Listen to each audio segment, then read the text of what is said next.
today we're going to make a cute little pillow for a pair of AirPods. I can't decide if I think it's so stupid it's cute. Anyway, so what we're going to do is cut out 2 pieces of fabric. I have a link for the templates in the description if you're interested in purchasing those. Otherwise, it's just 2 small pieces. You can see this here is going to be the base, so down below here, and then the top part is the pillow portion. So the first thing we need to do is to kind of pucker this edge around so that it will fit onto here. And what you'll do is, I already measured this, but you'll have a piece of thread with a needle and tie a knot on the one end of it. And you're going to see how far it is around the perimeter of this space here, and kind of measure that with your thread and have your needle kind of be right at that end point. So you have that distance measured. And take your needle, and what you're going to do is you're going to do a stitch around the edge of this bigger piece here, just right at the edge. You can kind of see I'm just inside there. Every, gosh, I don't know, maybe 1/4 of an inch or so, I'm just weaving my needle through that edge there. And actually, before we start, you can see I'm starting on this corner here, so I'm just going to remember that when I get to the end here. So go ahead and weave your needle through the entire perimeter of this top part of the pillow, and then you can just pull the thread through and work your way around. I'll speed up the camera here so you don't have to watch this for so long.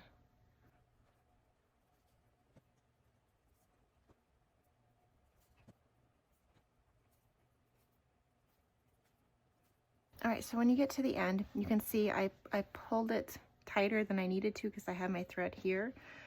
Hopefully that didn't budge too much when I was moving around. So now what you're going to do is you're going to try to evenly bunch this across the whole length of that thread that we had pre-measured.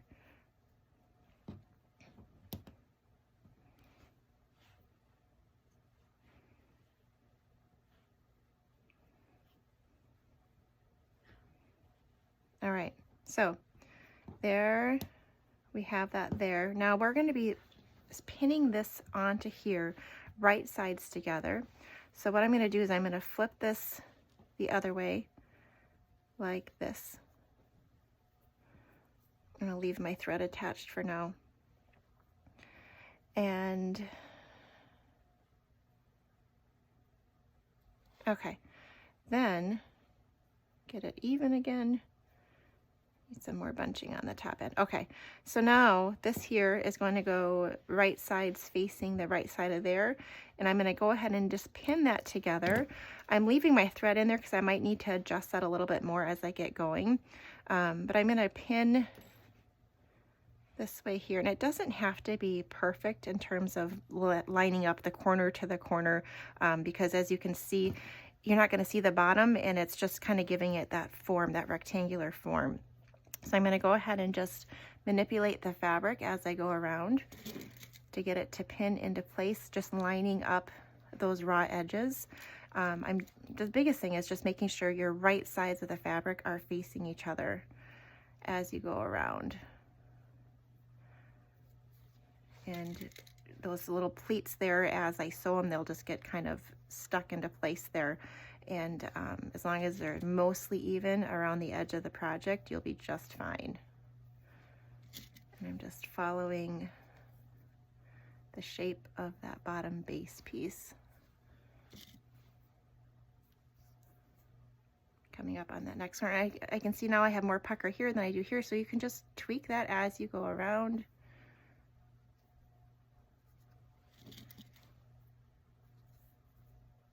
And you're going to pin the entire perimeter.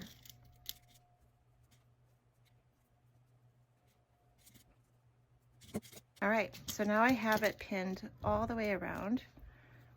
And now we're going to sew around the edge here, leaving a little section unsewn, because what we're going to do, you can't even tell where I did it on this one, but what we're going to do is we're going to turn that in right side out through that small section, and then we'll have to sew it closed by hand. So I'm going to just pick a spot where it seems a little less puckered than the others.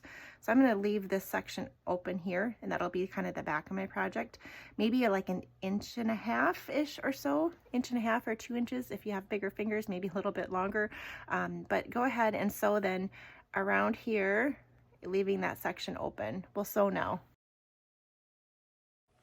All right, so you can see I sewed around that whole perimeter. Now's your time to double check to make sure that you didn't miss anything. Sometimes it can pucker and you might miss that edge and then you'll have a little hole in it. So just make sure that the part that you sewn is catching both layers on both sides. Mine is. I'm going to remove that needle that we used in that earlier on right now. And then there's my opening there for when we turn the project right side out. So we'll do that now. Just kind of push that fabric through. Get it to go that way. Push your corners of that base out so that it is laying the way we want it. Okay, now when I made this one here, I didn't want this to be, what we're going to do next is we're going to sew this base part right here where that earpods or AirPods are going to rest. I didn't want that to be super flat, so what I ended up doing is I just had a scrap piece of fleece material here. I folded that in half just to kind of put it in between here, just to give it a little bit of more of a resting place there to make it a little more cushy. And so I'm going to just put that in there. And I'm going to now use my template. Let's see here. I'm going to go, right now my fleece is like this. I want it to go kind of that long way. So I'm going to manipulate that there to get that to scooch. All right, now I'm going to use my template that I have here. Before I do that, I'm going to, this is my base. I'm going to try to move most of this pillow top up towards the back because I'm going to have this part here sewn. So I want to get that so that more of the cushion will come up on this end. So I'm going to just scoot that there a little bit more. Okay, there. Now I'm going to use my template. If you want to be precise, you can go ahead and cut this out. And I might just do that just to show you what that might look like. Well, all right, so I'm going to be, right now I'm making the larger, that AirPod Pros, I believe is what that is. I'm just going to cut this part out.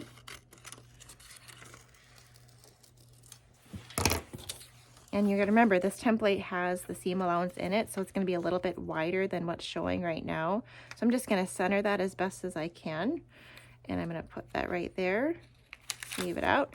Now, if you have a fabric marking, like a disappearing type of pen, you can use that.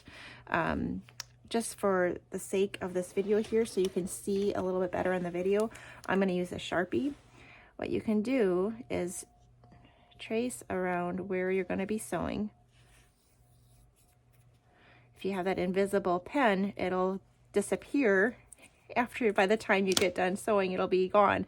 This will always be there, so it's going to be a little bit ugly, but this is just for demonstration purposes. Again, I'm going to make sure my fleece is where I want it, covered where it is.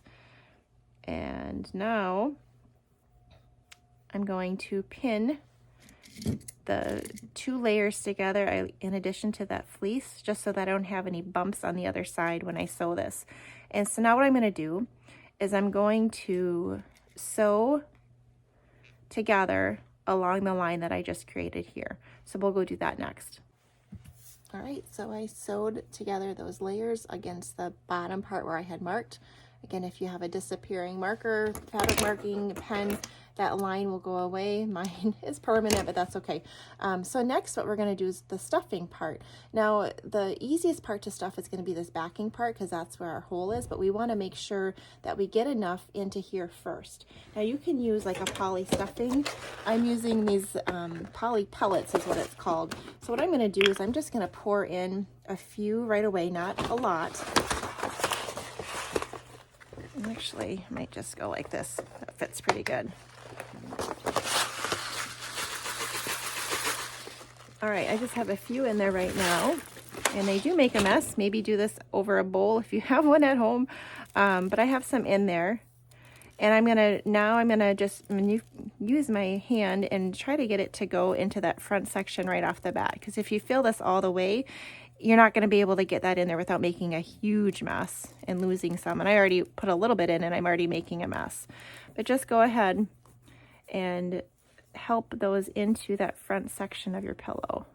Just taking my finger and hooking it around so that it gets into that front section, and just repeating that process until that gets the right firmness that I have. If you have the more of the like pillow fluff type stuff, that might be maybe a little bit easier in this step, but you can do whatever you prefer. And I have that fleece in there, so I'm getting it around that as well. All right, it's starting to move in there. And there we go.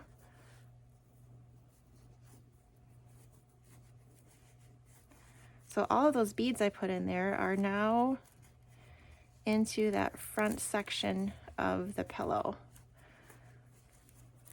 So when I lay it flat, I might even want a little bit more in there. So let me just put a little bit more in there.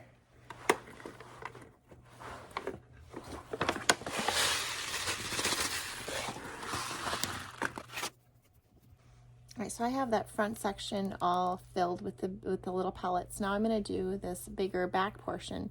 I have a little container to help prevent some of that spillage that I had before. Let me just get this go to here. All right, so I'm going to dump some in there. All right, then this is part where it will spill some. So I want it nice and full. Okay, so I think I could probably get even more in there. I'm going to see if I can top that off here.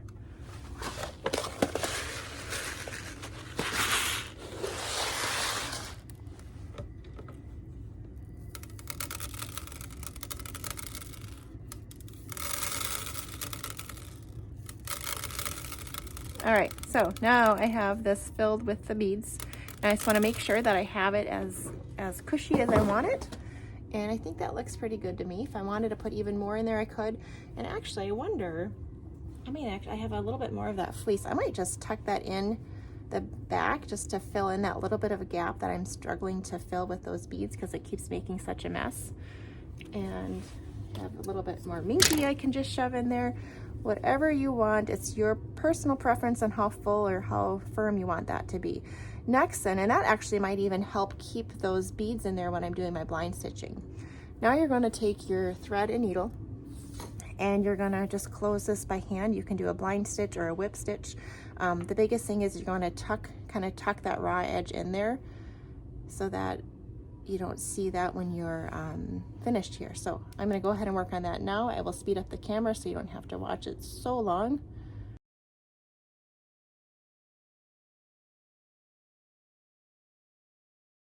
All right, when you get to the end, you can put a knot in there and then do some final adjustments with your cushiness. Now I just have this is for again, that wider case.